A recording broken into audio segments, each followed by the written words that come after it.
নমস্কার, কেমন আছেন সবাই? আশা করছি সবাই অনেক ভালো আছেন। আজকে হাজির হয়ে গেছি জামাই ষষ্ঠীর একটা লাঞ্চ থালি নিয়ে। যেহেতু এবার শনিবার ছিল জামাই ষষ্ঠী, তাই জন্য খাওয়া দাওয়া একটু দেরি করেই হলো।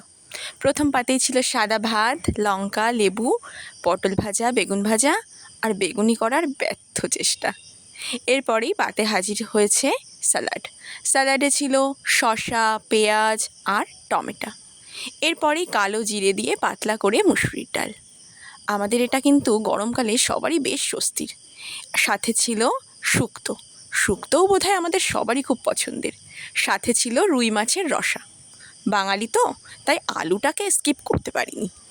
এরপরে ছিল দেশি মুরগির লাল লাল করে কষা আলু দিয়ে। এটা কিন্তু খেতে বেশ ভালোই হয়েছিল। এরপরেই হাজির বাঙালির শেষ পাতের চাটনি। আমসত্ত্ব, টমেটো, খেজুর দিয়ে শেষ পাতের চাটনি না হলে জমে বলুন? আচ্ছা, বলতে তো ভুলেই গেছি, স্টার্টারে ছিল ক্যাপসিকামের পকোড়া, সাথে সস আর কাসুন্দি, আর সাথে মিষ্টি, পাঁপড়, দই আর মাংসের সাথে খাওয়ার রায়তা তো ছিলই। সাথে গরমের ফল, কাঁঠাল, আম। কেমন লাগলো মেনুটা জানাবেন কিন্তু।